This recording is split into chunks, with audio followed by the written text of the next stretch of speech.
Hello, praise the Lord. இந்த நாளுக்கான வேத வசனம் ஏசாயா 10:27 அந்நாளில் உன் தோளினின்று அவன் சுமையும் உன் கழுத்தினின்று அவன் நுகமும் நீக்கப்படும். அபிஷேகத்தினால் நுகம் முறைந்து போம். தேவனுடைய பரிசுத்த நாமத்திற்கு மகிமை உண்டாவதாக. எனக்கு அன்பான தேவனுடைய பிள்ளைகளே, நாம் பரிசுத்த ஆவியானுடைய பலத்திலே நாளுக்கு நாள் அதிகமாய் பலப்பட வேண்டியது கட்டாயமாக்கப்பட்டிருக்கிறது. நாம் அவ்விதமான ஒரு பரிசுத்த ஆவியானுடைய நிறைவின் வாழ்வை வாழும்போது மட்டுமே நாம் தேவனுடைய அந்த மகிமையான ஆசீர்வதிக்கப்பட்ட வாழ்க்கையை இந்த உலகத்தில் வாழ முடியும். இன்றைக்கு நாம் பரிசுத்த ஆவியானுடைய பலன் நிறைவு அவருடைய வழி நடத்தது இல்லாதபடி இந்த உலகத்திலே நாம் வாழ்வதும் ஜெயிப்பதும் சாத்தியமற்றதாய் இருக்கிறது. அந்த தேவனுடைய வல்லமை, the divine empowerment of the Holy Spirit, பரிசுத்த ஆவியானுடைய வல்லமை வருகிற பொழுது சத்துருனுடைய எல்லா விதமான நெருக்கங்கள், all the struggles and pains will come to end.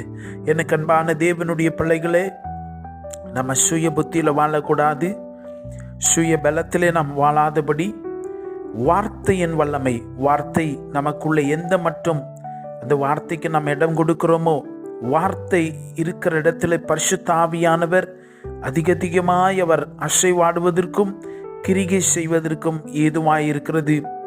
வார்த்தை இல்லாத இடத்துல பரிசுத்த ஆவியானவர் அவர் கிரிகை செய்ய வாய்ப்பில்லை. இன்றைக்கு ஜீவனுள்ள வார்த்தைகளை நாம் விட்டுவிடக்கூடாது. அந்த வார்த்தைக்குள்ளே நாம் அதிகமாய் வளர வேண்டும், பலன் அடைய வேண்டும்.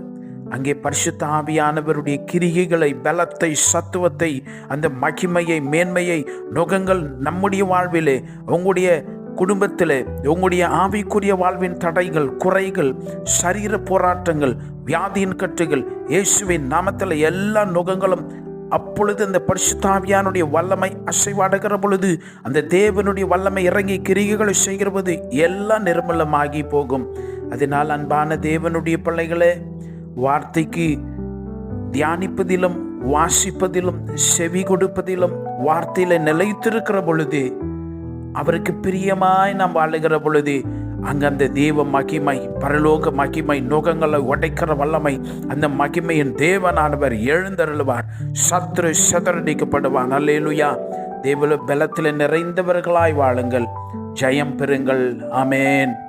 மகா பரிசுத்தமான பிதாவே, எங்களுடைய ஆசீர்வாதமான வாழ்க்கையை, விடுதலையான வாழ்க்கையை, உம்முடைய நாமத்தின் மகிமை எங்கள் வாழ்க்கையில நிரூபிக்க நீர் வல்லவராய் இருக்கிறபடினாலே ஸ்தோத்திரம்.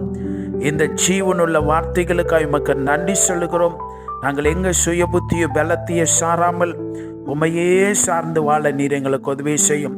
பரிசுத்த ஆவியானுடைய அக்கினி அபிஷேக வல்லமை, நுகங்களை உடைக்கிற வல்லமை எங்களுடைய வாழ்வில் வெளிப்படுத்தும், கிரிகைகளை செய்யட்டும். ஆவியானவர் எங்களை அளவில்லாமல் நிரப்புவீராக. உமக்கே மகிமை உண்டாகட்டும். இயேசுவின் நாமத்தில் ஜெபிக்கிறோம் பிதாவே. ஆமேன். God bless you.